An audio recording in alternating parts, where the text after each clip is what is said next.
grab my clicker. Mention just a few announcements. One is this Sunday we're going to try the new schedule again. So 8:45 for worship, or for Sunday school, 10 o'clock for worship. So same thing we did this past Sunday. Please, honestly, let me know if you like it, you hate it, you couldn't care less. What matters is Jesus. I don't know. Let me know. And if you took advantage of it for Father's Day, awesome. But maybe you went out to eat and you thought, well, now I know who the Methodists are. It's awesome too. Hopefully it'll help with traffic. With 3 of the largest churches in the county are right here, and they all go that way. I don't know if you've noticed that. They have the advantage of police directing traffic, and that does affect us. So it's just something we're trying. Maybe we'll try it through July. If the church absolutely hates it, we just won't do it anymore. But it's not in the Bible, so it's not a hill I'm ready to die on. So another thing is the end of July 24th, I believe is the date. We're going to try to take a trip to the Ark. So if you're 10 and under, it's free. If you're 11 and above, you can't afford it. So it is not cheap. It is not cheap at all. It's like $50 for an adult, per adult. So it's not cheap. If you're the Duggars, a few hours at the Ark is your vacation. With that said, the church is going to try to take about $200 and help with the cost of tickets. Now that may only save us $2 here each, or if we don't take a whole lot, it may save a whole bunch. I don't know. But we want to do what we can. But my goal is on Wednesday nights for us to get through the story of Noah by July 24th. But I always heard it said that if you don't tell God your goals and He don't laugh at you, they're not set high enough. So I do not believe we're going to make it to the end of the story of Noah. But I do believe we will meet the guy within a few weeks. So if you want to go to the Ark, we first reached out to families with young kids, but really we opened up to anyone. This is one Ark that we're not going to keep people from entering into. Okay. All right. With that, Genesis chapter 4. Lord willing, we will finish the chapter, which means it only took us like 5 weeks to get through, 4 or 5 weeks to get through Genesis 4. And remember how long it took us to get through chapter 1. So we are moving somewhat quicker. Although I say we'll finish the chapter, the last verse or two I'm associating with chapter 5 because it's the birth of Seth. And I want us to look at Cain and his problem. All right, with that, let's start in verse 17. Let me make a quick adjustment. There we go. Verse 17, we'll read to verse 24. Cain knew his wife, and she conceived and bore Enoch. When he built the city, he called the name of the city out the name of his son, Enoch. To Enoch was born Arid, and Arid fathered Mehujael. Mehujael fathered Methushael. Methushael fathered Lamech, and Lamech took 2 wives. The name of the one was Adah. The name of the other Zillah. I mean, isn't that awesome? From A to Z, right? He's got it all figured out. I know that's not good Hebrew, but it's good English, and we'll just run with it. So he's got Zillah there. So no joke, but I better avoid that. Verse 20, Adah bore Jabal. He was the father of those who dwell in tents and have livestock. His brother's name was Jubal. He was the father of all those who played the lyre and pipe. Zillah also bore Tubal-Cain. He was the forger of all instruments of bronze and iron. The sister of Tubal-Cain was Naamah. Lamech said to his wives, Adah and Zillah, hear my voice. You wives of Lamech, listen to what I have to say. I have killed a man for wounding me, a young man for striking me. If Cain's revenge is 7-fold, then Lamech's is 77-fold. Thus is the word of the Lord. May it bless you forever and ever. Right? You read that? Like, and the world is corrupt, and it's not going to get any better. And then you turn on the news. Right? So, all right, a couple things. Let's start with some themes in Genesis, just to kind of help us understand what's going on here. One theme is the question we're getting in Genesis, particularly starting in chapter 3, is will man choose life or death? Right? And so when we see death, we're seeing that is not part of the creative plan. God is a God of life, not a God of death. So when man chooses death, he is choosing more judgment upon himself. And we've seen this throughout the story so far, haven't we? Adam and Eve choose death by eating the fruit. Their warning was, the day you eat of it, you shall surely die. And part of their redemption involved death, the sacrificing of an animal. Cain obviously chooses death over life. in killing of his brother. And now we have a story that is saturated with death. It should be a story saturated with life. Cain gives birth to a son named Enoch. Enoch gives birth to his son Arid. Arid, on and on. That's what we're going to see in chapter 5 with the line of Seth. But we're seeing that mankind, as he moves farther east, farther away from the presence of God, becomes more and more wicked, more and more violent, and choosing death. That is always the case. The farther you get away from God, the farther you get away from life, and so you choose violence. Similarly, will man choose the way of God or the way of the earth? Right? Adam and Eve, they chose disobedience. Cain, remember, God warned him that sin is crouching at your door. If you do not master over the beast that is in your heart, or it's language brought from chapter 3, it will consume you. Likewise, what we have are the descendants of Cain doing the same thing. They're choosing not the way of God, but the way of the earth. And so we have more murder, more chaos, everything. Finally, who is the mysterious dragon slayer? Don't forget this story plot. That is a disadvantage of reading the Bible slowly, is you can allow the major arcs to be missed. So don't forget that one of the, I think the theme of the Bible is actually this one. Who is the mysterious dragon slayer? Remember how, so Genesis 3:15, right, I trust you're familiar with this. 3:15, I'll put hostility between you, your seed and her seed, crush the head, bruise the heel, all that. But remember chapter 4, verse 1, what did Eve say when she gave birth to a son? I've gotten a man, right? And we thought, no mother in the history of the world has ever said that, right? You know what my wife said whenever she gave birth to our kids? Nothing. She just, I got to hold him, right? And particularly when we had Elijah, that they really emphasized the skin to skin. I mean, a big deal on that. And so the second he was born, my wife was just, she's done with me, right? I've done my job, and now she wants that baby, right? There aren't any words, right? She's just going to cry, right? Eve, on the other hand, says, I've gotten a man, right? And remember what we said there is she believes Cain is the fulfillment of that prophecy. And so the genealogies are important for us because they're continuing that line of narrative. Remember, the seed, the offspring of the woman will crush the head of the serpents. So what we're asking ourselves is the line of Cain of the serpent, or is it of the woman? Right? And obviously it's of the serpent. Through Seth, we'll see the signs that it is through the woman, if you will. The good seed versus bad seed. It's a better way of putting that. Speaking of genealogies, let's have a brief word about genealogies, right? Because I'm willing to bet that, or hopefully you didn't look ahead to see what we're going to cover today, because you may not have wanted to show up. Because you thought that preacher, he's going to talk about names that we can't pronounce. He's going to pretend he can pronounce, but we all know he can't, and it's not going to change my life at all. Well, I hope you didn't look ahead at that, because next week we'll be looking at a longer genealogy. But let us not forget the genealogies of God are inspired by God. They're given to us by Him, and there's several of them in the Bible, and all of them play a purpose. And that's the second purpose. Or second point is, each have a specific theme we are to grab from them. I've written some of them down, but I don't want to lose you this early. So let me give you a few examples. You can do this on your own home. Go to Luke chapter 3. You don't have to do it now. Luke 3, one of the things you're going to notice is the phrase son of, son of, son of. Matthew says Abraham's the father of Isaac, Isaac the father of Jacob. Luke inverts it. So Jesus is the son of Joseph, who's the son of so-and-so, who's the son of so-and-so, the son of so-and-so, all the way back to Adam. So we see in Luke's gospel, he's wanting to emphasize Jesus is the son of Adam, which makes sense because in Luke's gospel, Jesus is the son of man. Whereas in John's gospel, he's the son of God.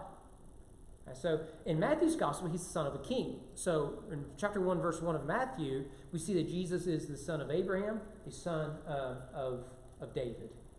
So the genealogy is going to tell us something. Well, guess what happens right after we get that genealogy of Jesus? That genealogy doesn't happen in the context of the nativity. It happens as a result of Jesus launching his ministry. I believe my order is right. You can correct me. I believe you have the baptism of Jesus, the genealogy of Jesus, and the temptation of Jesus in that order. It's weird, isn't it? The genealogy interrupts the story because Matthew and Mark have baptism, temptation. But in Luke's telling, he's going to emphasize something. In the baptism of Jesus, what is it that God says? This is my beloved Son. See, you hear the son language? Then we get a genealogy. Jesus, son of Joseph, the son of so-and-so, son of so-and-so. The next story is the temptation of Jesus. What's the issue? If you are the Son of God, turn these stones into bread. The genealogies play a role in that. The question is, who is this Jesus? Whose son is he? Is he a son of Adam or is he a son of God? And the devil wants to come and says, how in the world can you claim to be the Son of God when he let you starve in the wilderness? It's the nature of the temptation. So the genealogy plays an important role in that. If you're coming out of Babylon and First Chronicles hits the press, right? Zondervan has published it, and it's at your local Barnes and Nobles. Okay, you're going to read about 9 chapters of genealogies, and you're going to read every word. Why is that so important for you? Because it reminds you that God hasn't forsaken His people. He hasn't forsaken His people. Well, the genealogies of chapters 4 and 5 of Genesis play an important role in the theme of Genesis, but also what God is trying to tell us. We're going to see again the theme of bad seed versus good seed. They're going to climax in chapter 6, the sons of God and the daughters of men. We'll cross that bridge whenever we get there. All right, with that said, let's look at the descendants of Cain, who is, remind you, the son of Adam. It's an important point to make. He's the son of Adam. So although Cain gets blamed on a lot of stuff, we can't forget he's son of Adam. Remember what I said about Beowulf last week? The great thing about Beowulf is that Grendel and his mother are descendants of Cain. They're sons of Adam, daughters of Adam. And what we see in the Vikings is they may not be descendants of Cain, but they still have the same blood running through their veins. They're just as violent as them, right? So they're sons of Adam. Anyways, no one cares about Beowulf, only me. Verse 17, notice what it says there. Cain knew his wife, she conceived and bore Enoch. So here's the first question we have here.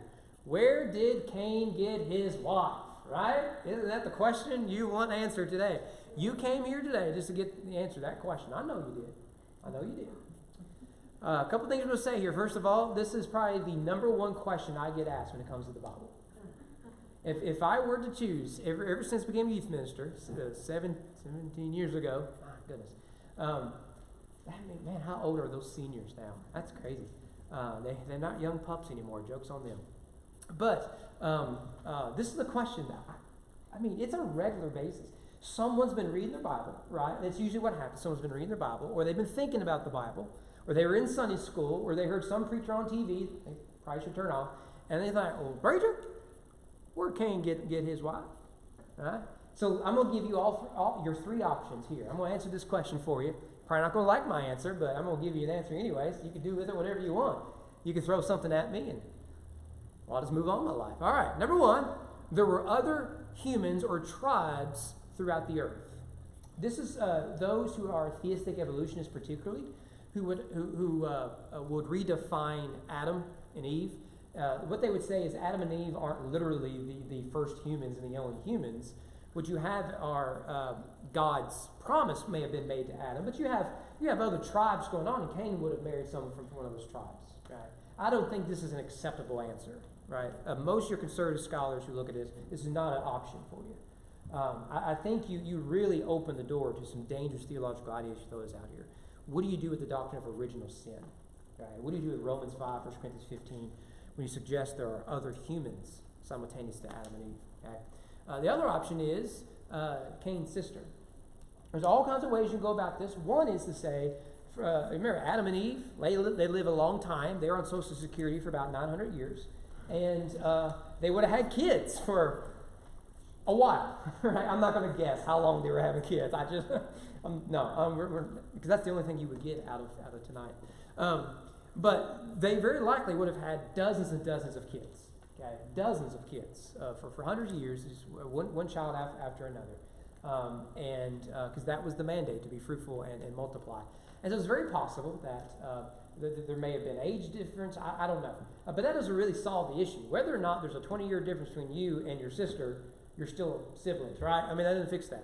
We should know that there is a significant difference between this world and the world after the flood. The command regarding incest isn't passed until the age of Moses. But the world itself is quite different. And we get hints of this.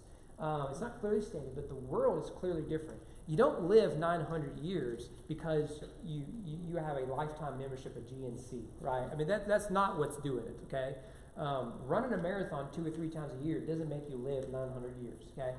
It's a very different world, okay? So I'm not sure some of the genetic issues would have applied to them as it would in our world today, okay? But this is the most prominent answer to the question, particularly among young earth creationists or those who hold to historic Adam. So that would be historic creationists as well. Look at chapter 5, verse 4. I've got it up here, you don't have to turn. There's a hint of this. The days of Adam after he fathered Seth were 800 years. He had other sons and daughters. You know, one of the things I've noticed is whenever people ask this question, they almost always will say, where did Cain get his wife? Because they only had 3 sons. Someone will say they only had 2 sons. They forgot Seth existed. And they'll say, yeah, but the Bible's pretty clear.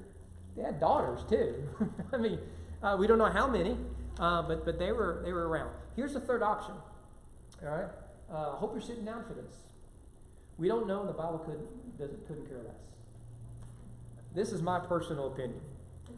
All right?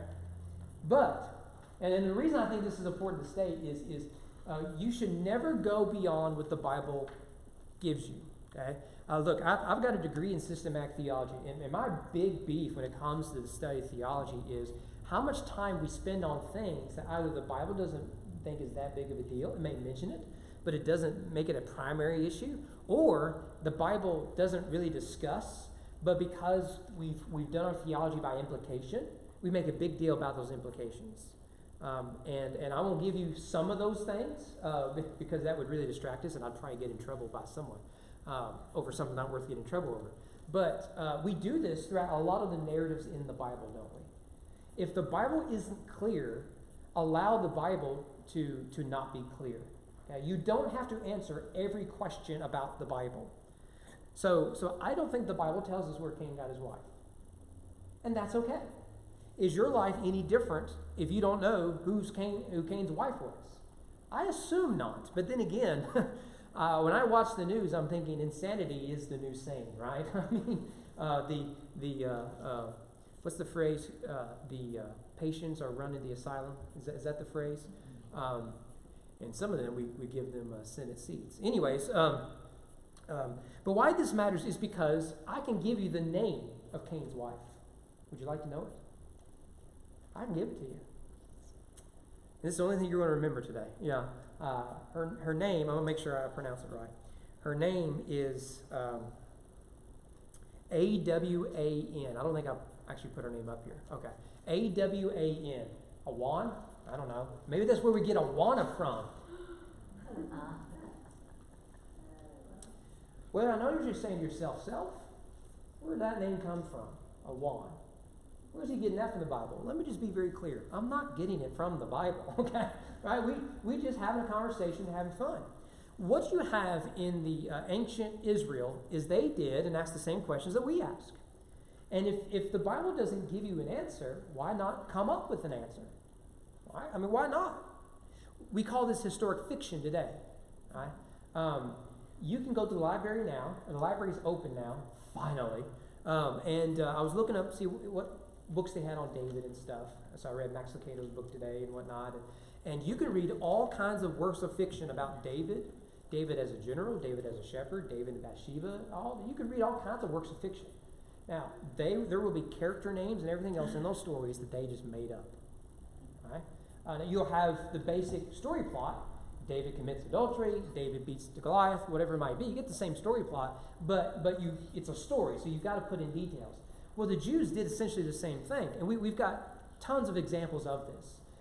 If you're fascinated by it, First Enoch may be the most fascinating one. Maybe we'll look at that bridge when we look at chapter 5 next week. But in the book of Jubilees, we read the story of Adam and Eve having kids through Cain, or Cain and other siblings, and who Cain married. Cain married Awan. Here, I'm going to read it to you. It's not out of the Bible, right? But I just want you to see just where this stuff can go. In the 3rd week in the 2nd Jubilee, she gave birth to Cain, and in the 4th, she gave birth to Abel, and in the 5th, she gave birth to her daughter, Awan. Okay? So you can see that you have specificity in the book of Jubilees you're not going to find in the Bible. It's a very Jewish way of writing, but it's not what we get in the Bible. But it follows the same story plot. Adam and his wife mourned for Abel for weeks. I skipped more stuff about the murder and stuff. Adam knew his wife again. She bore him a son, and he called his name Seth, for he said, God has raised up a second seed. Notice the language of seed there. It's very important. So our theology is an ancient theology. Unto us on the earth instead of Abel, for Cain slew him. That's consistent with what we find at the end of chapter 4. You read the last 2 verses, it says basically the same thing. Cain took Awan, his sister, to be his wife, and she bore him Enoch. And in the first year of the first week of the 5th Jubilee, I don't know, September 15th, I don't know, whatever you want it to be, houses were built on the earth, and Cain built a city and called its name after the name of his son Enoch. That's consistent with what we read, starting in verse 17 and going on to verse 18. Adam knew his wife, and she bore yet 9 sons. Where did 9 sons come from? I don't know. You had to come up with a number, didn't you? And in the 5th week, the 5th Jubilee, Seth took Azurah, his sister, to be his wife, and in the 4th she bare him Enos. You see, it follows the story plot, all that stuff, but it's trying to fit in some of those plot holes, isn't it? All right? But it still doesn't answer all the plot holes. I want to know, what is the pickup line Cain used with his sister and when? I want to know, did Seth and Azurah meet on ReformedBaptistOnly.com, right? That's what I want to know. I want to know these things. But not even the book of Jubilees can tell us. The whole point is to say that if you spend too much time on these issues, you will spend too much time on these issues. And they don't matter. Right? Cain was with a woman, they had kids. The end. That's the only thing that the Bible wants you to know. It reminds us of the creation mandate to be fruitful and multiply. Man shall leave his father and mother, be joined his wife, and become one flesh. Cain is fulfilling that. That's significant for what happens with Laman. It says he knew, I'm not going to spend forever in this, we've already done it. Same language means marital intimacy. But notice verse 17 that Cain built a city. Now, boy, we've really got to move. Building reminds us of the creative impulse to create. So Cain builds a city. This is the first time city is mentioned in the Bible. It shows up, of course, throughout the place. In the Old Testament, city is the place where wickedness happens. Think of Sodom and Gomorrah. Think of Babylon. Right? So Babylon describes the nation, but it really describes the city. So the city becomes a picture of the nation. Jerusalem is an example of that. Whether Israel is righteous or unrighteous, Jerusalem. Remember, Jesus says, "Oh, Jerusalem, Jerusalem, how I weep over you." All right? So it's typical that a city it becomes a depiction of the whole nation. And this is why when Jonah is told to go to Nineveh, he knows they're wicked. He's not told to go to the nation. He's told to go to the city. And he doesn't want to go to the city. The city's where evil people are. And this is what makes the New Testament so radical, is where does Christianity spread? In the city. So Paul goes to Colossae and Ephesus and Antioch and Jerusalem. He goes to Rome. He goes primarily to the cities. Some are larger than others, but he primarily goes to cities. Christianity grew from the city. Where's the primary vision for the North American Mission Board in church planting? Cities. I've been to Cincinnati and to Salt Lake City. They're called Send cities. You have to pronounce that D, otherwise it sounds like Sin City. Hey, we're taking a bunch of Baptist church planters to Sin City. No, Send cities, right? And the idea is to plant churches in metropolitan areas that are primarily unreached in order that the gospel may be heard. Right? That's the vision. It's a very New Testament book of Acts vision. Building a city shows that Cain is wanting to settle, which contradicts the command of God. Remember chapter 4.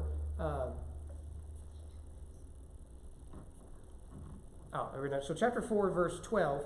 When you work the ground, it shall no longer yield to you its strength. You shall be a fugitive and wander on the earth. Cain again is defying the commandments of God. He doesn't want to wander, he wants to settle. And there he builds a city. And here the city becomes a source of wickedness. Now, in most ancient Near East pre-flood stories, right, there's all kinds of flood stories. The Epic of Gilgamesh is the most famous. Genealogies of the kings usually precede the flood. And what you have Moses doing here is we see Cain not as a king by name, he kind of functions that way, but as a builder of a city. And Moses seems to be telling us something there. Okay, why name it Enoch, right? Well, in Genesis, just looking at Genesis, outside of Genesis, this isn't true. In Genesis, one doesn't name a place after oneself or one's progeny. You name it after what God is doing. Let me give you a few examples. Genesis 22, Abraham called the name of that place, the Lord will provide, Jehovah Jireh, right? This is when he goes to sacrifice Isaac. So he names the place. Genesis 28, he called the name of the place Bethel, but the name of the city was Luz at the first. Bethel means house of God. There's a church in Owen County called El Bethel, which means God's house of God. So you do with that whatever you want. All right. In chapter 32, Jacob saw them. He said, "This is God's camp," so he called the name of the place Mahanaim. 32, so Jacob called the name of the place Peniel, saying, "For I have seen God face to face, yet my life has been delivered." Now, outside of Genesis, when you name a place after a person's personal name, that signifies ownership. David is a good example of this, where he names the city of David. It becomes ownership. In other places, they'll name them after their son. So there's a lot read into why Cain names this after his son. But I wonder if there's a connection with what Cain is doing with Enoch. Is that the same thing as what Eve did with Cain? Behold a man, in this case, behold a king. Behold the one whom Enochville is named after. Right? So does Cain see Enoch a fulfillment of Genesis 3:15? All right, let's move quickly through these names. All right, here's your genealogy. All right, it's the easiest way I could put it up there without getting too complicated. All right, so Adam gives birth to Cain, or Adam fathered Cain, Cain fathered Enoch, then Arid, Mehujael, Methushael, Lamech, and then through the two Y's you see it from there. Arid. Now, let me tell you about these names. These names are not Hebrew names. Hebrew didn't exist at this point. So the etymology is difficult to figure out, okay? So I went back over these, looked at one other source, and I realized I don't like half of these meanings, okay? What the names mean are all over the map, okay? So Arid may mean fleet, or it may mean townsperson, city dweller, which makes sense considering he's the son of Enoch. Mehujael, smitten by God. By the way, whenever you see El like this in the Bible, particularly at the end or beginning of a name, like Elisha or Bethel, in the Hebrew, Elohim, is the name for God. If you say Jah, Elijah, it is Yahweh. So Elijah's name is Eliyahu, Yahweh. The Lord, Yahweh, is my God. So those L's, ELs give it away. So smitten by God, who is of God, violence of God. You can do a lot with these names. The etymology is very difficult because of the language barriers. Lamech means strong or powerful, and that certainly does fit his description. You see that he is born there. Now Lamech, the story is really about Lamech, isn't it? His ancestors from Cain to Methushael is 2 verses, right? I mean, they don't get much. But the rest of this is all about Lamech, on purpose. A couple things we need to know about Lamech. Lamech, let's go back to this, do I have it on? All right, let's go here. Let's do some counting. 1, 2, 3, 4, 5, 6, 7. Now, we went through the whole thing in Genesis 1 about the number 7. Beyond just 7 days, so I think the word good is done 7 times. Another phrases are 7 times. It shows up all the time. 7. I think there's 7 words in verse 1 of Genesis 1, 14 words in verse 2 of Genesis 1, right? Remember, we went through all of that. And it goes beyond the creation story. This is emphasis on 7. This is 7th generation. So we shouldn't be surprised that there's something going on here with Jewish thought. And his story of the 7th generation is dominating the story. Let's go over to, if you were to look at chapter 5, any guess, now Lamech kills a guy, any guess who the 7th generation of Seth's line is? Sorry with Adam, going all the way down. Any guess?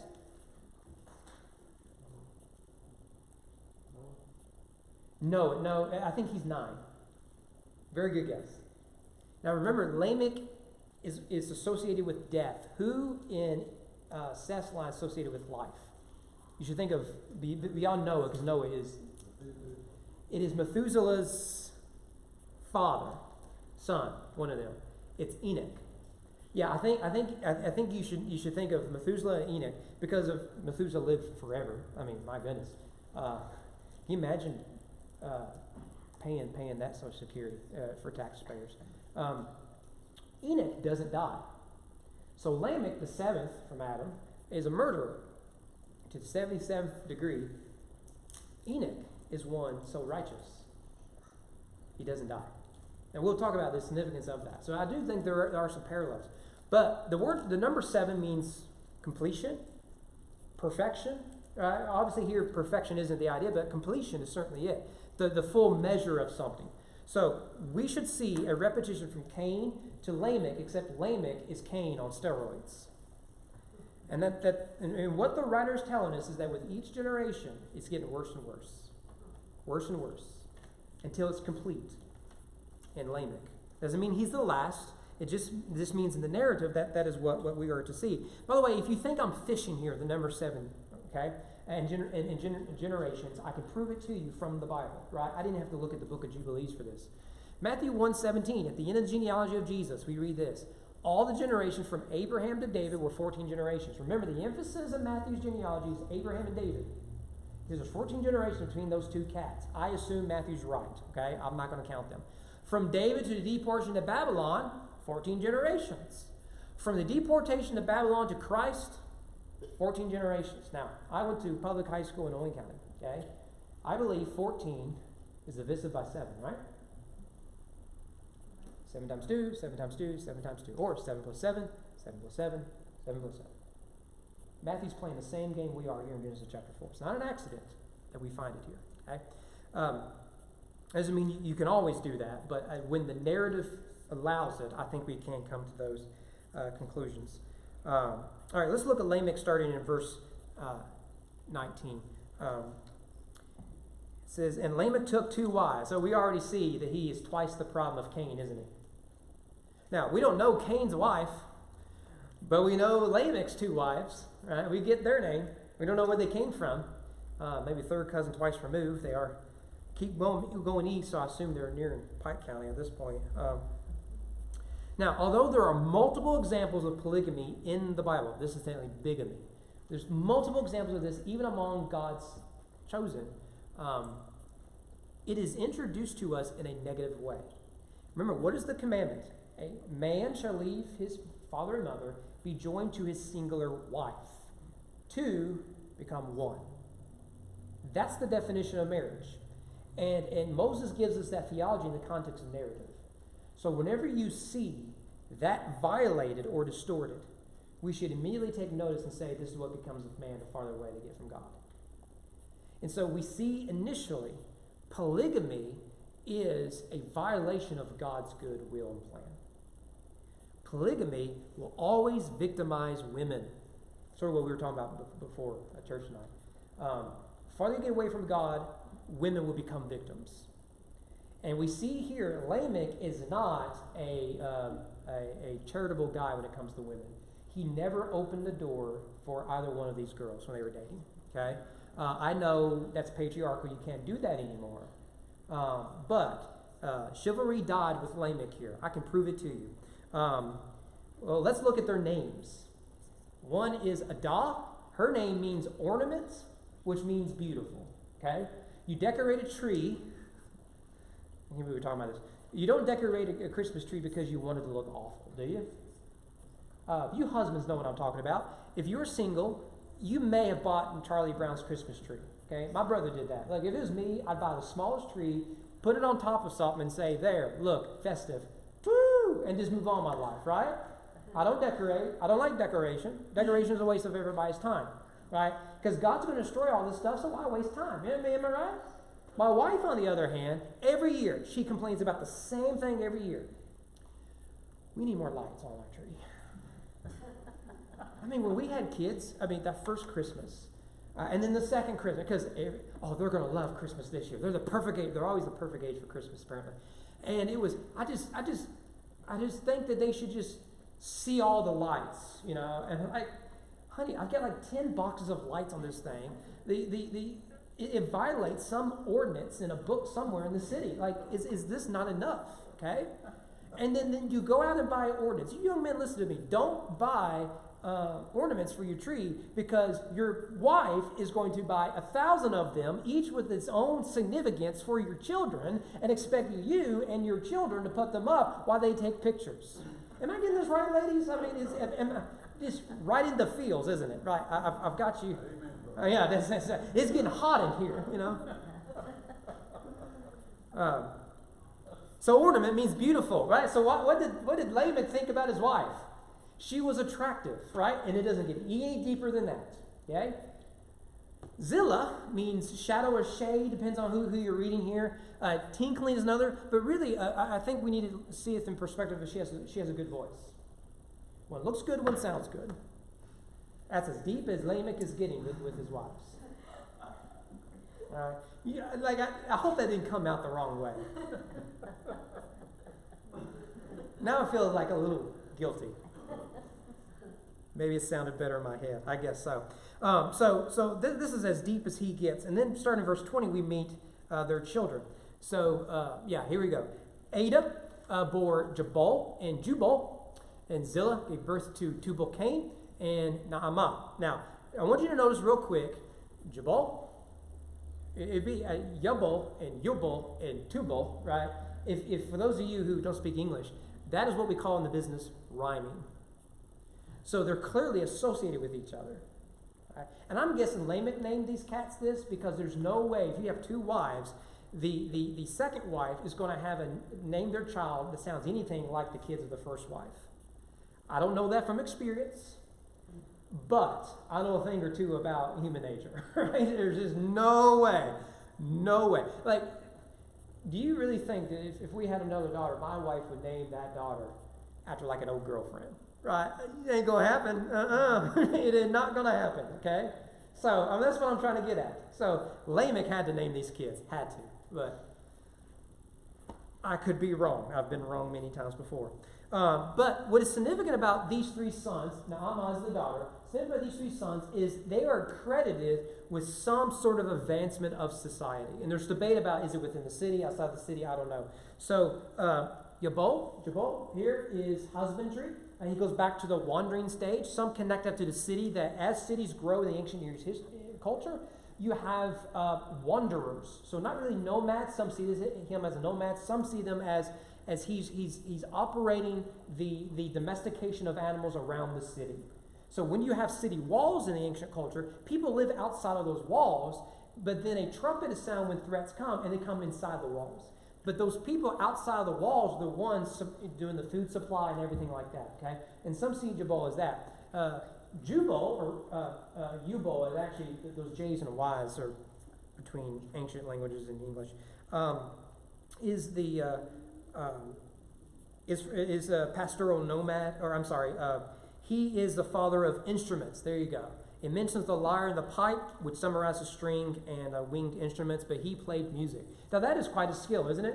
I mean, think about it. You woke up one day, there's no music. By the time you go to bed that night, bluegrass is born. Right? You know, and no doubt the first song he sang was Amazing Grace. All right, this is a Baptist church, so we all know what they sang. The music is created. It took God's creation and turned it into music. Right? And out of that comes praise and everything else. And then Tubal-Cain is the guy who, he is, what we get here is metallurgy.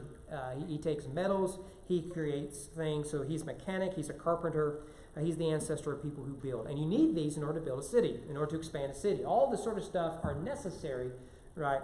Now, why is this important? Of course, if you wanted to know about Naamah, the daughter, means pleasant, graceful, or even gorgeous. Do with that whatever you want. It's interesting that she is introduced in association with Tubal-Cain, not Zillah or Lamech. I don't know what to do with that. It's just something I noticed. Now, the reason I think this is important here with these names is because we see humanity pushing forward with the cultural mandate to extend the borders of Eden, to cultivate the ground, to work, all that. We see in society moving forward and advancing even though they are wicked. And this is where we must pound the table on the issue of common grace. You don't have to be righteous to know how to build a computer, to invent the internet. I mean, Al Gore did that, right? You don't have to read your Bible in order to invent the airplane, to discover germs. Right? That's not what the Bible teaches. God's common grace, he still uses even the wicked for good things. We would all say that the domestication of animals not only shaped humanity, but we are the benefactors of it. The invention of music. Can you imagine if I had to preach an hour every Sunday morning if it weren't for music? I mean, the whole point we sing is so that I don't have to preach so long, right? That's the whole reason. You know? I mean, life is better with music. We understand this. We talked about that in the story of David, who comes to play the lyre for Saul's depression. Right? Mechanics. My father put food on the table because he's a mechanic. Right? The eldest Leach brother, the more handsome one, has been at my parents' house all week doing carpentry work, right? Building decks. My wife's been helping build a deck over at her parents. These are all good things. You're sitting in pews as a result of one of these cats. Right? We have tools and we have carpentry, we have all this. So that's all part of God's common grace. Not everyone who shops at Lowe's is a Christian. Right? I mean, this is what God has done as a result of his grace. But we've got to move forward. And we may get out a little late, but you know what? We'll just have to get over it. You can walk out, I guess. That's always an option. But we start to see Lamech's evil in verse 23 and 24. Lamech said to his wives, now notice what follows. This is what we call in the business poetry. So let's just pause there. Ladies, we got his second husband writing a poem to his girl. But it's to his girl, at least, right? I know you're going to think, that's the sort of man I'm looking for. If he can write poetry, he's the one I'm going to marry. And I would say, in general, that's probably a good idea. You remember the first example is Adam. He meets Eve. What did he say? This is bone of my bone, flesh of my flesh. She shall be called the woman she was taken from me. That's a poem, right? First wedding involves a love poem. There you go. You may not like his love poem, but that's between him and his wife. None of your business, okay? Your guy can write a different poem, right? Roses are red, violets are blue. I'll let you finish it. So doom on you, I guess. I don't know.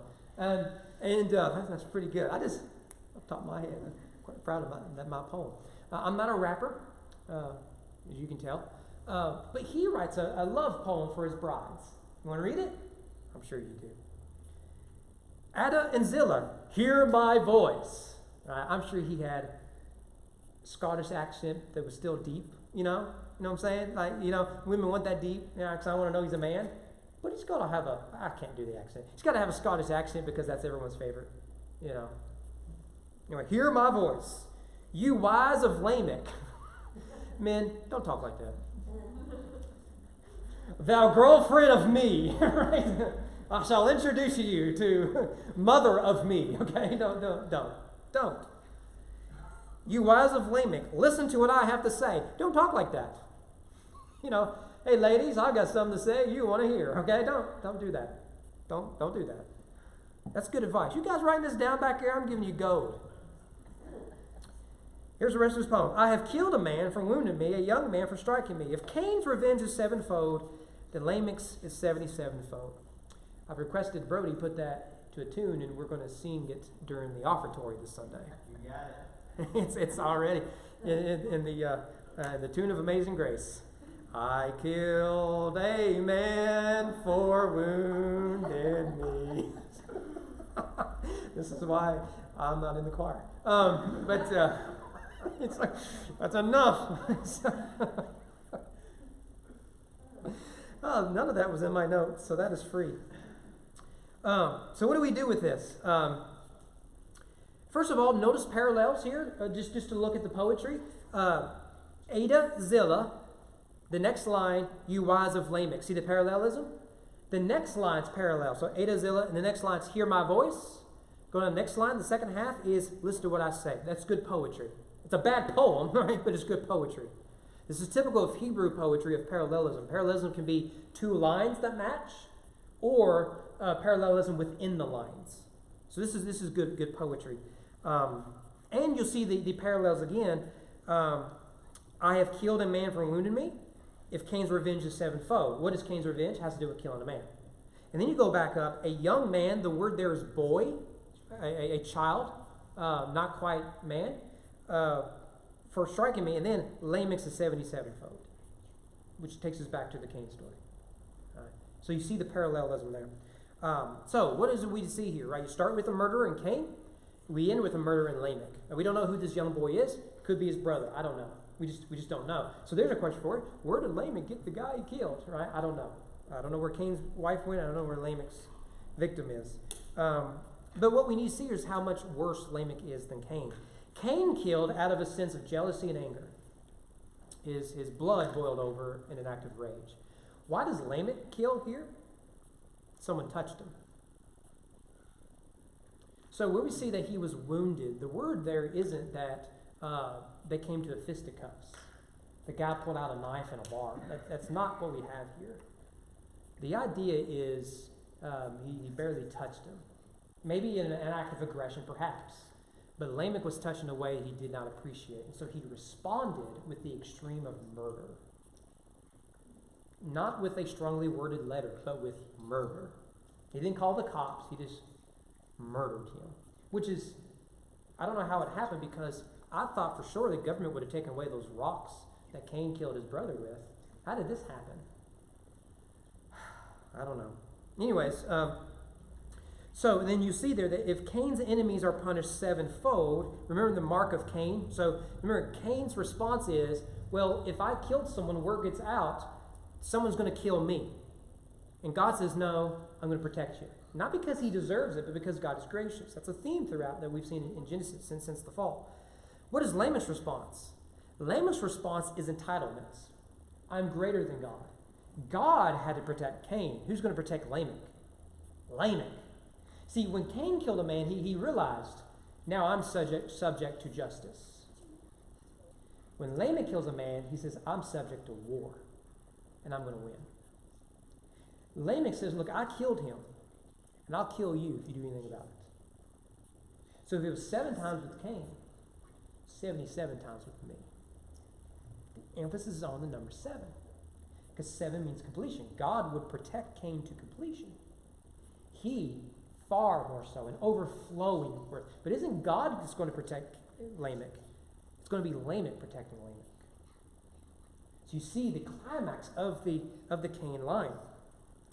So Cain is consumed with fornication and violence in the story, and he takes what he wants and he threatens anyone who may cross him, including children. This is a young man he is killing here.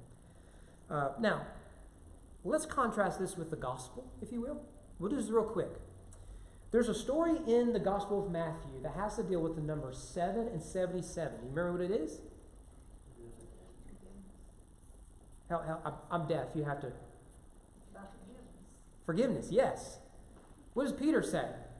Should we forgive someone 7 times? 7's the number of completion. So Peter is using language borrowed from the Cain story, isn't he? Whether or not he knows he's doing that, I don't know. But it's interesting. What does Jesus say? No, not 7. That's what God did for Cain. 77. I think he's mocking Lamech, for one. Okay? But I also think he's trying to tell us something about the extreme of forgiveness. If Lamech is to be believed, he would avenge his murder 77 times. What did Jesus just say you should do forgiveness? You should forgive Lamech all 77 times. If Lamech is the worst murderer in the Bible, let's just say he is, he should be forgiven by you too. Incredible language, isn't it? It's incredible. No, not just 7. Because that's not enough for Lamech. 77 times. This is the foundation of our understanding of the gospel, isn't it? There is no one outside of grace. Not even someone as evil as Lamech. I just want to offer a few points of what to draw from this genealogy. Hopefully it hasn't been just terribly boring genealogy. It's longer next week, so we'll go an hour and a half. Number 1, wickedness degenerates into greater wickedness. If you don't believe me, look at the children and the grandchildren of the 60s generation right now, right? Are they better off? No, it just got worse. And guess what's going to happen in 20 years? What you think is odd now is going to be normalized within 5 years. And then their kids are going to realize they've got to be even more radical. I love you guys, but it's just going to get worse. My parents are going to die in their beds. I'm going to die in prison. My children are going to die in the streets. Societies degenerate. Every society has. And so all this talk about how America is a perfect nation and America is God's nation and all this stuff, I'm patriotic, all that sort of stuff. I like the barbecue, unfortunately, much as the next guy. But do not miss this point we get from the Cain story. This is not an increase of righteousness, it's an increase of wickedness. This is the direction of nations. This is the direction of cities. They get worse. There's a reason there's an urban versus rural tribalism in our country today. You can look at the decisions made in cities are very different than decisions made in rural areas. Right there in the Bible. Secondly, degeneration means that what was unthinkable becomes unavoidable. A recent Supreme Court case took a word in the civil rights and the civil rights bill. So you can't discriminate on race, age, religion, gender. Take the word gender. It's not the word that's in the law. Word that we're going to use since we're going to get there. Went to the Supreme Court and they said somehow that word gender applies to preferences for the bedroom and gender preferences for yourself. So if you cannot fire someone. Oh, by the way, we're talking about men playing in women's sports. What the Supreme Court did is going to lead to the fact that that is now illegal at the federal level. To pass a law that says women should play women's sports, men should play men's sports. Now, that is unthinkable because of the periodic table, right? So the joke was, with my hearing loss, and Kerry said that what's being protested tomorrow is the periodic table issue. What I thought he said was the periodic table, which makes more sense when you consider the modern liberal. If you can say, in fact, I did a survey today, okay? And they asked my gender. There were 4 options. But one of those options was, other, please specify. And then I was offended because what if not even I could specify my gender? That was unthinkable just a few years ago. It's unavoidable now. Unavoidable now. I think Johnny Erickson Tata said, gradually, though, no one remembers exactly how it happened. The unthinkable becomes tolerable, then acceptable, and then legal, and then applaudable. That's where we are.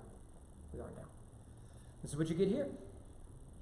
You get this in the story. Finally, the sins of the father affects future generations. Something I wish our nation took more seriously. I do believe that we are suffering under this result.